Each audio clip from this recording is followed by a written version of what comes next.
चलिए दोस्तों, बहुत बहुत स्वागत है आपका नागिन सिक्स के एक और धमाकेदार रिव्यू में, एपिसोड में, वीकली रिव्यू में अपने।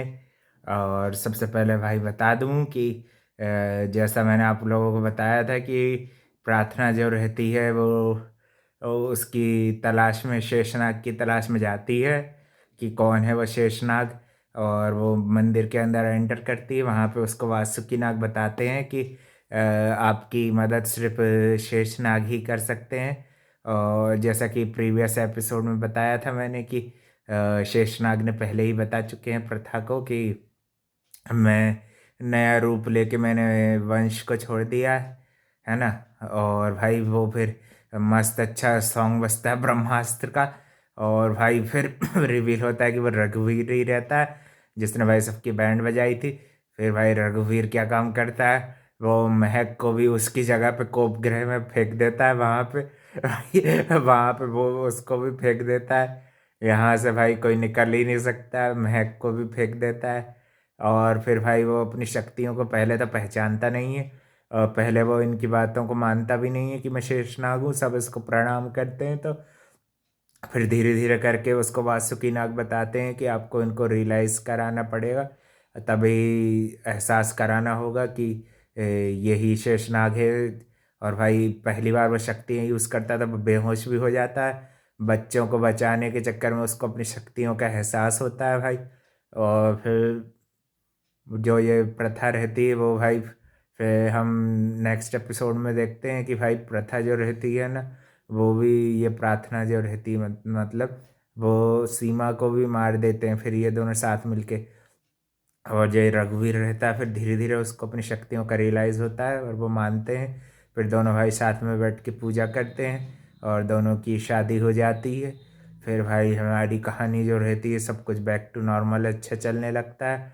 फिर हमारी कहानी जो रहती है वो 7 साल बाद आती है। फिर उसमें भाई प्रार्थना की जो रहती है वो गोद भराई चल रही रहती है। और उनकी संतान का भाई ये नौ वंश के सारे नाग जो रहते हैं वो सब वेट कर रहे रहते हैं कि कब ये संतान आएगी। और भाई जो इसके जो चाचा रहते हैं रघुवीर के, वो सारी जिम्मेदारी संभाल रहे थे शेषनाग की, क्योंकि भाई ओरिजिनल शेषनाग जो यश था उसने तो समाधि ले ली थी। उसके जो चाचा थे वो सारी जिम्मेदारी संभाल रहे थे। और वहाँ पे भाई फिर सब बीच में ये बच्चों के साथ भी सब ये लोग भी आपस में इसकी गोद भराई करते हैं। प्रथा की, प्रार्थना की, सॉरी, प्रथा निकल जाता है मुँह से। प्रार्थना की गोद भराई चलती है। फिर ज्वेलरी स्टोर पे भी भाई थोड़े बहुत रघुवीर प्रार्थना के अच्छे मूवमेंट्स भी होते हैं। और वहाँ पे भी ये लोग काम करने लगते हैं अच्छे से। बच्चे भी बहुत खुश रहते हैं आपस में, वो भी थोड़ी बहुत लड़का लड़की होगा क्या उसके ऊपर भी थोड़ी बहुत बातचीत करते रहते हैं।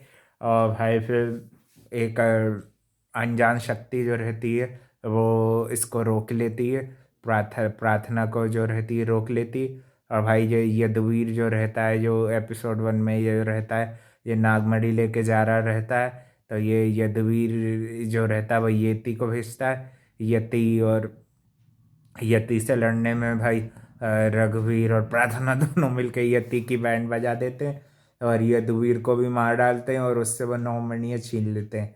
तो इस तरह से भाई फिर से अपनी शक्तियाँ दोबारा प्राप्त कर लेती है। जो प्रार्थना रहती है अपनी शक्तियों को फिर से प्राप्त कर लेती है। और मैं को तो भाई मस्त अच्छा शेषनाग ने फेंक दिया था कोपगृह में। और सीमा को भी ट्रैप कर लेते हैं बहुत अच्छे से। उसको बोलते हैं कि प्रार्थना बोलती है कि मैं तेरे को उसके पास पहुंचा दूँ। फिर भाई ज्वालामुखी वहाँ पे उसको भाई वह नर्क में फेंक देती है, बिल्कुल दोनों मिलके उसको धो डालते हैं। और भाई नेक्स्ट वीक जो रहता है, जो ये अनजान शख्स इसका पीछा कर रहा था भाई, प्रोफेसर टाइप का लुक लिया था। मेरे को तो ये प्रोफेसर का ही बेटा या कोई रिलेटिव लग रहा है भाई। प्रोफेसर टाइप वो उसको नागलोक से उसको जो संदेश आता है बुलाते हैं। और फिर थोड़ा सा रघुवीर को प्रार्थना जो रहती है वो नागलोक के बारे में भी बताती कि ये कहाँ पर है। और इसमें सिर्फ उनकी परनानी ही गई थी, यानी कि प्रथा की नानी जो थी वो इसकी परनानी हुई। वो ही सिर्फ उन्होंने ही नागलोक देखा है, 3 लोगों में सबसे नीचे पे स्थापित है।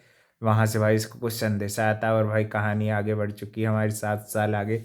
अब देखते हैं आगे और क्या क्या ट्विस्ट टर्न आएंगे, बच्चों के बीच में सब क्या होगा। और भाई गौतम और जो इसकी बहन रहती है रघुवीर की, वो भी काफ़ी मज़े लेते हैं इन लोगों के, इंजॉय करते हैं, डांस वांस भी होता है इसकी गोद भराई में। और भाई काफ़ी अच्छा अच्छा एपिसोड था। बहुत सारे बुरे लोग मर चुके हैं भाई, महक भी गई और सीमा गुजराल भी जा चुकी है। अब देखते हैं नेक्स्ट हफ्ते कौन नए दुश्मन आएंगे, क्या क्या होगा अंदर, और क्यों वो अनजान शख्स भाई उसको रोक रहा था प्रार्थना को जानने के लिए भाई। चैनल को लाइक कमेंट शेयर सब्सक्राइब सब कर देंगे, है ना। मिलते हैं नेक्स्ट वीक एक और नागिन 6 के एक और धमाकेदार अपडेट के साथ। Thank you for watching. और भाई थोड़ी बहुत चीज़ें अगर छूट गई हो तो भाई वो इतनी ज़्यादा इंपॉर्टेंट नहीं थे, ना, सारी चीज़ अपन ने कवर अप कर ली। थैंक यू फॉर वॉचिंग, मिलते हैं नेक्स्ट वीक एक और धमाकेदार नागिन 6 के अपडेट के साथ।